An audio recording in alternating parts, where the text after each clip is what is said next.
जब तक रसूलुल्लाह सल्लल्लाहु अलैहि वसल्लम मक्का में थे कभी भी किसी वाक़े में भी यहूदियों का जिक्र नहीं हुआ, लेकिन जब रसूलुल्लाह सल्लल्लाहु अलैहि वसल्लम मदीना गए तो वहां पे पहले से बहुत सारे यहूदी आबाद थे। अब क्वेश्चन ये है कि मदीना में इतने सारे यहूदी आए कहां से? क्योंकि यहूदियों को 1000 साल पहले से पता था कि बहुत जल्द मदीना और उसके आसपास एक पैगंबर आने वाला है। आज से तकरीबन 70 साल पहले 3 अरबी शेफर्ड्स फलस्तीन के पहाड़ों में अभी घूम फिर रहे थे कि अचानक उन्हें दूर से एक पहाड़ में एक गार, एक केव देखा। वो उस केव के अंदर गए और उन्होंने देखा कि उस केव में सिर्फ 2 जार्स पड़े हुए। उन्होंने ये जार्स खोल के देखे तो अंदर पुराने जमाने के कुछ पेपर्स और स्क्रोल्स पड़े हुए। उन्होंने सोचा पता नहीं कोई चीज होगी बस, तो उन्होंने बाजार जाकर थोड़े पैसों के बदले इनको बेच दिया। वहां से ये स्क्रोल्स किसी तरह अमेरिका के एक साइंटिस्ट के हाथ लगे, जिसको डायरेक्ट पता लग गया कि ये यहूदियों की आसमानी किताब तौरात है, लेकिन ये किसी अजीब से स्टाइल से लिखी हुई थी और आज के जमाने के सारे तौरात से मुख्तलिफ थी।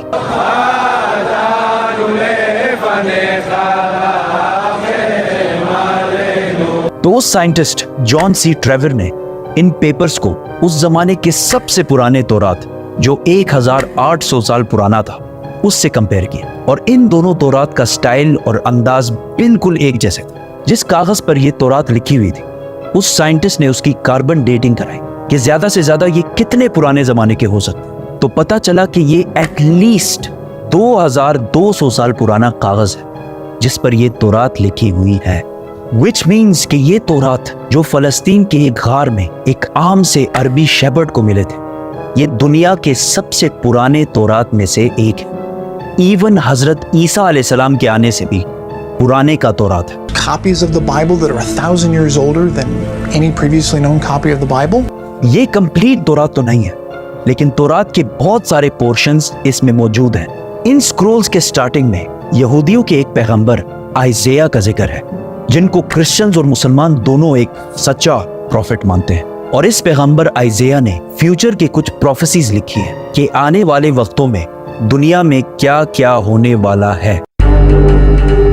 पहली प्रोफेसी ये थी कि बख्त नसर बेबीलोन का बहुत ताकतवर बादशाह जिसने हजारों साल पहले यहूदियों की बिल्कुल हिटलर की तरह तबाही फेर दी थी। इस तौरात की पहली प्रोफेसी ये है कि अभी तो बख्त नसर हमारे ऊपर बहुत जुल्म कर रहा है, लेकिन बहुत जल्द एक शख्स इसकी हुकूमत को तबाह बर्बाद कर दे और यहूदियों को उनके इलाके में वापस आबाद करेगा। ये प्रोफेसी इस तौरात से भी 300 साल पहले पूरी हो चुकी थी, साइरस द ग्रेट की शक्ल में, जो ईरान का एक बहुत ताकतवर बादशाह था जिसको आज बहुत सारे मॉडर्न इस्लामिक स्कॉलर्स जुल्करनैन भी समझते हैं। Actually, he was Cyrus. He was the king of Persia. ये भी एक बहुत इंटरेस्टिंग स्टोरी है, तो सब्सक्राइब। इस तौरात की दूसरी प्रोफेसी की वजह से यहूदी मदीना में आबाद थे। इस दुनिया के सबसे पुराने तौरात प्रोफेसी कुछ ऐसे है, देखो मेरा गुलाम जिसे मैं कायम रखता हूं, मैं अपनी रूह को इसमें डालूंगा और वो दुनिया में इंसाफ कायम करेगा और जब तक वो जमीन पे इंसाफ कायम ना कर ले वो पीछे नहीं हटेगा और ना उसे कोई कुचल सकेगा और मैं बुतों को अपनी तारीफ छीनने नहीं दूंगा। और जिन आबादियों में कैदार के लोग रहते हैं खुश हो जाएं। कैदार कैदार इसको याद रखें। सेला के लोग पहाड़ के ऊपर चढ़कर चीख चीख कर खुशी के नारे लगाएं। Let them give glory to their Lord. Now let's break this down. सबसे पहले कहा गया है कि कैदार के लोग खुशियां मनाएं। तो अब ये कैदार कौन है और कहां है? कैदार इब्राहीम अलैहिस्सलाम के बेटे इस्माइल अलैहिस्सलाम के दूसरे बेटे का नाम। और इस कैदार के बच्चों ने अरब में एक बहुत बड़ी सल्तनत कायम की और रसूलुल्लाह सल्लल्लाहु अलैहि वसल्लम भी इस्माइल अलैहिस्सलाम के इस बेटे कैदार की नस्ल में से। दूसरा जिक्र है बुतों का। उस जमाने में सबसे ज्यादा बुतों की इबादत अरब में की जाती थी।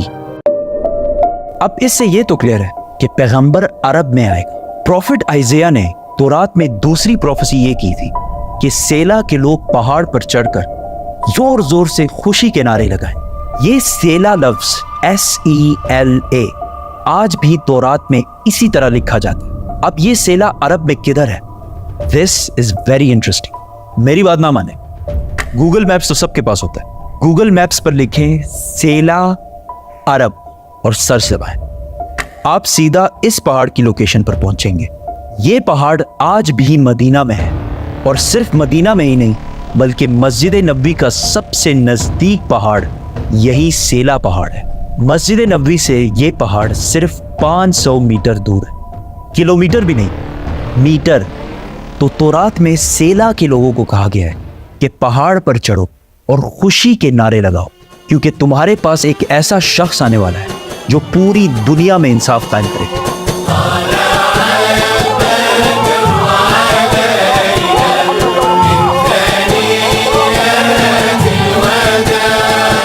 اور یہ سب کچھ تورات میں یہودیوں کو پہلے ہی بتا دیا گیا. یہودیوں کو اس بات کا پورا اندازہ تھا کہ بہت جلد مدینہ میں ایک پیغمبر آنے والا ہے. تو آہستہ آہستہ بہت سارے یہودی فلسطین سے مدینہ اور اس کے آس پاس شفٹ ہونا شروع ہوئے کہ کاش ہم اس پیغمبر سے مل سکیں.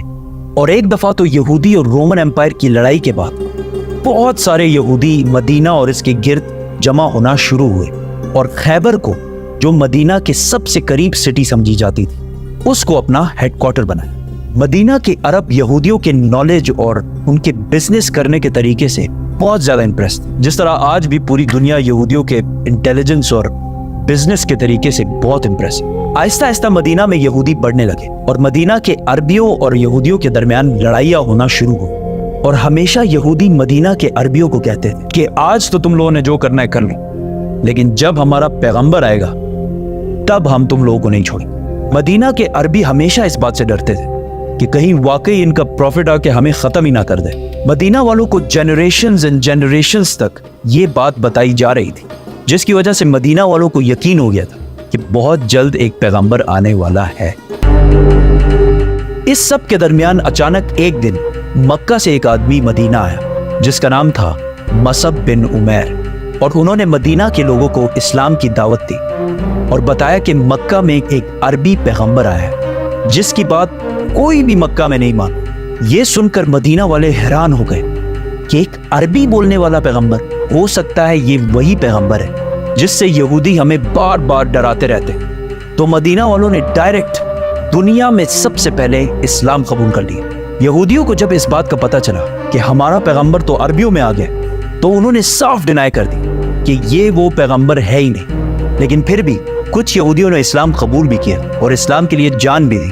اور تورات میں محمد صلی اللہ علیہ وسلم کے بارے میں جو پہلے سے کہا گیا تھا یہ بھی یہودی جو مسلمان ہو گئے تھے یہ بھی انہی یہودیوں نے ڈسکور کیا تھا. اسی لیے حضرت سلمان فارسی کو بھی ایک کرسچن پریسٹ نے مدینہ ہی بھیجا تھا کہ وہاں ایک پیغمبر آنے والا ہے. یہودیوں نے اس سب کو ڈینائی کر دیا کہ یہ وہ پیغمبر ہے ہی نہیں, اور صرف ان کو پیغمبر ماننے سے انکار نہیں کیا بلکہ رسول اللہ صلی اللہ علیہ وسلم کے خلاف ہر طرح کی سازش بھی کی. لیکن یہودیوں کی طاقت خیبر کی جنگ کے بعد پورے عرب میں ہمیشہ کے لیے ختم کر دی, اور وہ سارا مال جو یہودیوں نے ہنڈریڈز آف ایئرز میں جمع کیا تھا سارا مسلمانوں کو مل گیا. اور مکہ والوں کو بھی پتہ چل گیا کہ خیبر کے بعد اگلی باری مکہ والوں کی ہے.